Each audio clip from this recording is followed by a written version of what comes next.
และในตอนนี้สาวพวงนังพ่อได้ยินเขาว่าเป็นโลบ้าคือสิแม่โอ้ยวัดพระทองคงเป็นบ่มีผู้อยู่ต่างอาลัง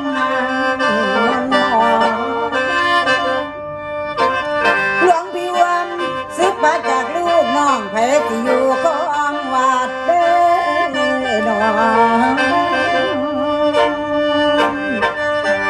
บ่มีคนมาฝากสลาบุญกฐินไว้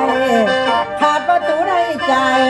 ซึกก็ซึกมาถอนมหาเมียเทียมพังสาวบ้านเพื่อทะลำมีไว้คอยหลับตอนประสงค์ก่อนที่หวมไทย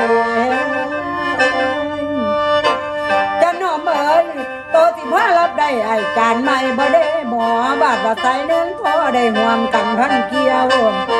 เดี๋ยวนี้ย้ำน้อยแล้วละดูการเก็บเกี่ยว